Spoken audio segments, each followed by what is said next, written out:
नमस्कार, 100% समाचारमा स्वागत छ। म प्रतिमा। सुरु गरौं 100% समाचार।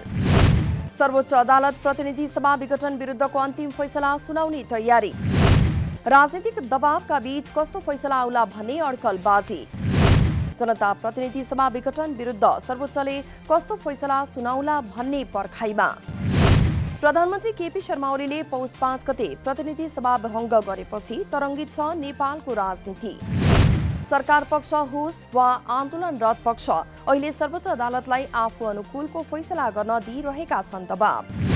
शनिबार विराटनगरको सभालाई सम्बोधन गर्दै प्रतिनिधि सभा पुनर्स्थापना भए आन्दोलनमा जाने प्रधानमन्त्री ओलीले दिनुभएको थियो चेतावनी।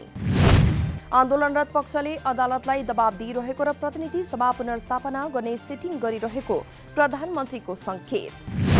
सर्वोच्च अदालतको फैसलालाई नै सर्वोपरि मान्ने मनस्थितिमा नेपाली कांग्रेसका सभापति शेरबहादुर देउवा।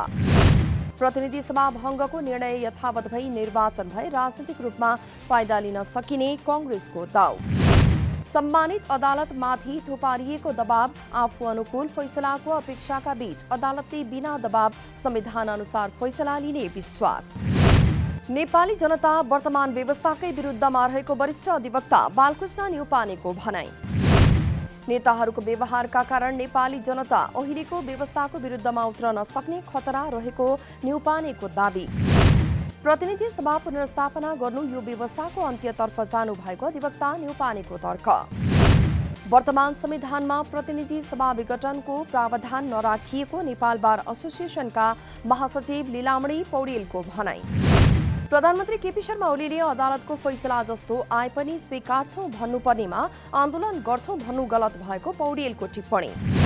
संसद पुनर्स्थापना हुने प्रावधान संविधानमै नभएको एसोसिएसनका कोषाध्यक्ष रुद्रप्रसाद पोखरेलको जिकिर। राष्ट्रिय सेवा दल मार्फत प्राप्त ज्ञान सिप र दक्षतालाई राष्ट्र निर्माणमा लगाउनु पर्नेमा प्रधानमन्त्री केपी शर्मा ओलीको जोड। विगतको गौरवपूर्ण इतिहासलाई गौरव गाथाको रूपमा गाएर मात्र नपुग्ने भन्दै सम्मानपूर्वक ढंगबाट कार्यान्वयनमा रूपान्तरण गर्नुपर्ने प्रधानमन्त्री ओलीको भनाई। राष्ट्रिय सेवा दलले प्राप्त तालिम सिकाइ सिपको जगमा उभिएर समाज र देशमा राष्ट्रिय भावनाको सृजना गर्नुपर्ने प्रधानमन्त्री ओलीको जोड। तालिम प्राप्त राष्ट्रिय सेवा दलका सदस्य दीर्घकालीन रूपमा राष्ट्रका लागि उपयोगी हुने प्रधान सेनापति पूर्णचन्द्र थापाको भनाई। हाल मौजूदा राष्ट्रिय सेवा दल सदस्य वा तालिम प्राप्तहरूको संख्या राष्ट्रका लागि अपुग रहेको प्रधान सेनापति थापाद्वारा जानकारी। सुदूरपश्चिम प्रदेशबाट औद्योगिक विकासको युग सुरु भएको उद्योग मन्त्री लेखराज भट्टको भनाई। सुदूरपश्चिम प्रदेशमा धमाधम औद्योगिक क्षेत्र सञ्चालनमा आउने उद्योग मन्त्री भट्टको भनाई। 9 अर्ब रुपैयाँको लागतमा 5 वर्षभित्र निर्माण सम्पन्न हुने गरी दैजी छेला औद्योगिक क्षेत्रको निर्माण हुन लागेको मन्त्री भट्टद्वारा जानकारी। कोइलालीको हरैयामा सेज निर्माण, डुढेझारीमा औद्योगिक क्षेत्र, कञ्चनपुरमा सुखा बन्दरगाहको अध्ययन प्रतिवेदनको काम अगाडि बढिरहेको जानकारी। खानीहरूको पहिचान गरेर उत्खनन अन्वेषण गर्ने काम सुरु गरिएको पनि मन्त्री भट्टको भनाई। सत्तारूढ नेकपा सरकार पक्षको असन्तुष्टिका बीच प्रदेशको प्रदेशसभामा मुख्यमन्त्री शेरधन राई विरुद्ध विश्वासको प्रस्ताव पेश। मुख्यमन्त्री राई विरुद्ध नेकपा आन्दोलनरत पक्षले पौष 12 गते दर्ता गरेको थियो अविश्वासको प्रस्ताव। तर सरकार पक्षले नेकपा राजनीतिक रूपमा फुटे पनि कानूनी रूपमा नफुटेको भन्दै वैधानिकताबारे उठाएको थियो प्रश्न। अविश्वास प्रस्ताव पेश हुने बित्तिकै सभामुख प्रदीप कुमार भण्डारीद्वारा बैठक स्थगित। नेपाल कम्युनिस्ट पार्टी नेकपा आन्दोलनरत पक्षको अखिल नेपाल महिला संघद्वारा महिला हिंसा र बलात्कारको विरुद्धमा विरोध प्रदर्शन।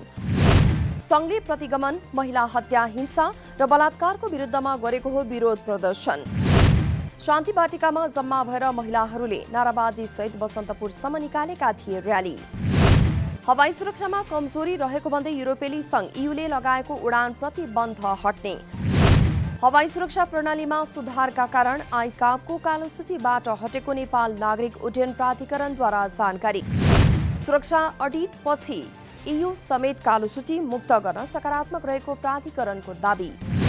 उडान सुरक्षामा प्रभावकारी नियमन तथा क्षमता वृद्धि लगायत कारणले ईयूले नेपाललाई कालो सूचीबाट हटाउने संकेत गरेको प्राधिकरणद्वारा जानकारी। आइकाबको कालो सूचीबाट मुक्त नेपाली उडान सुरक्षा अडिटपछि निकट भविष्यमै ईयूको कालो सूचीबाट मुक्त हुने विश्वास। नेपालको हवाई सेवामा प्रश्न उठाउँदै ईयूले सन् 2013 डिसेम्बर 5 तारिकदेखि लगाएको थियो प्रतिबन्ध। कोरोना खोपको उपलब्धतासँगै अब उडान संख्या बढ्ने प्राधिकरणको विश्वास। त्रिभुवन विमानस्थलमा हुने चाप र सुरक्षाका कारण भैरहवा विमानस्थल ढिलोमा 6 महिनाभित्र बनाउन निर्देशन। पोखरा विमानस्थल 1 वर्षभित्र सञ्चालन योग्य बनाउन प्राधिकरणको निर्देशन। यस्तै निजगढ विमानस्थल पनि चाँडै सञ्चालनमा ल्याउने तयारीका साथ काम भइरहेको प्राधिकरणको भनाइ। देशमा बोलिने हरेक मातृभाषालाई कामकाजको भाषाका रूपमा विकसित गर्न सकेमा यसको संरक्षण हुन सक्ने भाषिक विज्ञहरूको दाबी। नीतिगत रूपमा स्थानीय तहका विद्यालयको पाठ्यक्रम मातृभाषामा बनाउने भनिए पनि लिपिको विकास हुन नसक्दा कार्यान्वयन हुन नसकेको सरकारवालाहरूको टिप्पणी। नेपालमा बोलिने भाषा संरक्षणमा सरकारले आवश्यक सहयोग गर्नुपर्नेमा भाषाविज्ञहरूको जोड। मातृभाषालाई जोगाउने मात्रै नभई समयअनुसार विकसित गर्दै लैजानुपर्ने नेकपा आन्दोलनरत पक्षका अध्यक्ष माधव कुमार नेपालको भनाइ। भाषिक संवेदनशीलतालाई ध्यानमा राखी राज्य प्रशासन र समाज पनि परिवर्तित हुनुपर्ने अध्यक्ष नेपालको जोड। हरेक समुदायको मातृभाषाका लागि नेपाली भाषा सम्पर्क भाषाका रूपमा रहेको भाषाविज्ञहरूको भनाइ। भाषा आयोगले पूर्णता नपाउनु र प्रदेशमा पनि मातृभाषालाई सरकारी कामकाजी भाषाका रूपमा कार्यान्वयन गर्न नसक्दा मातृभाषाको विकासमा समस्या भएको विज्ञको दाबी।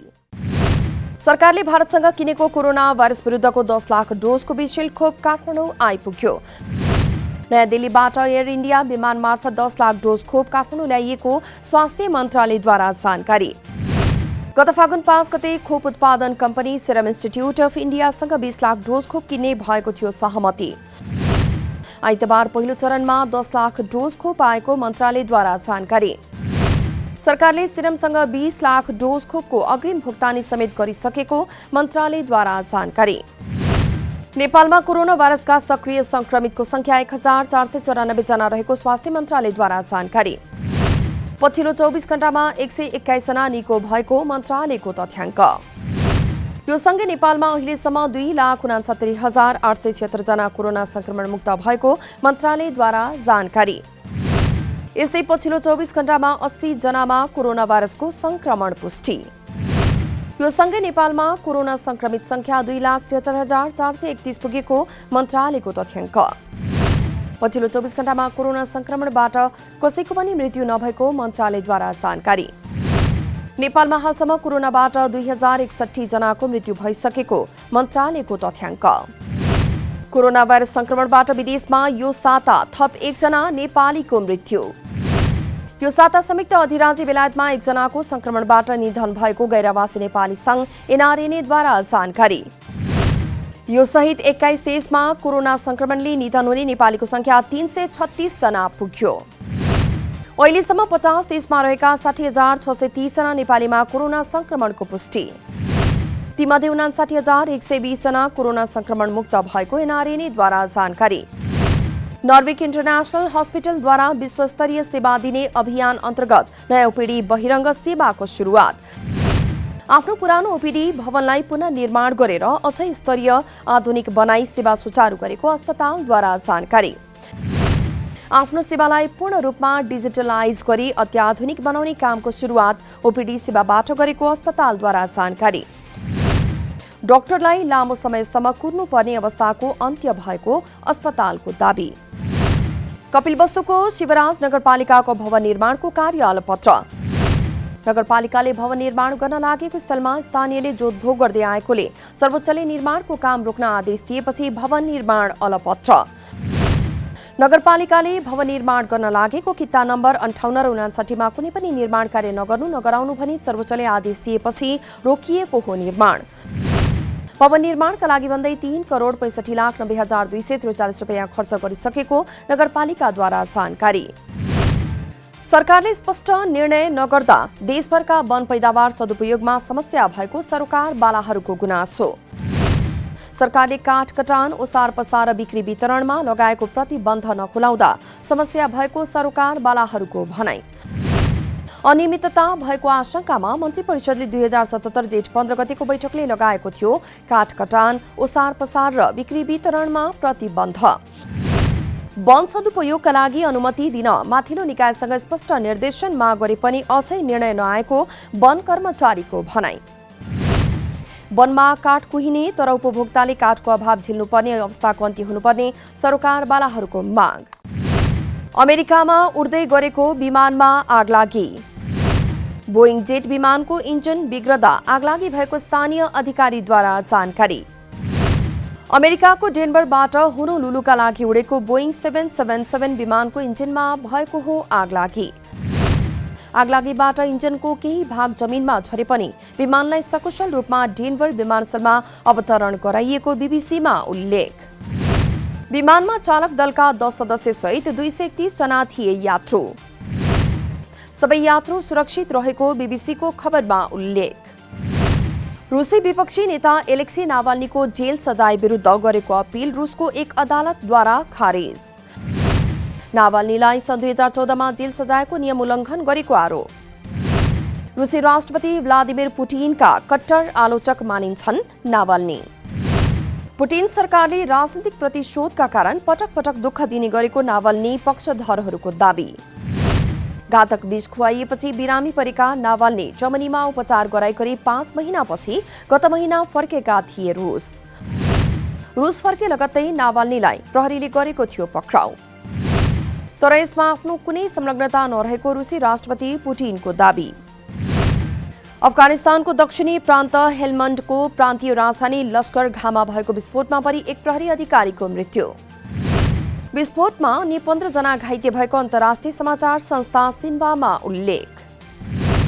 विश्व नम्बर 1 सर्बियन खेलाडी नोवाक जोकोभिचले जिते अस्ट्रेलियन ओपन टेनिसको उपाधि। मेलबर्नमा आइतबार भएको फाइनलमा रुसका ड्यानियल मेदवेदेवलाई पराजित गर्दै जोकोभिचले नवौपटक उचालेका हुन् उपाधि। उपाधि जित्ने क्रममा जोकोभिचद्वारा ड्यानियल 7-5, 6-2 र 6-2 को सोझो सेटमा पराजित। लगातार तेस्रो वर्ष अस्ट्रेलियन ओपन टेनिसको उपाधि जितेका हुन् जोकोभिचले। 9 पटक अस्ट्रेलियन ओपन जित्ने जोकोभिच पहिलो खेलाडी। जोकोभिचको यो 18औं ग्रान्ड स्ल्याम उपाधि। 100% समाचार अहिलेलाई यति नै। नमस्कार।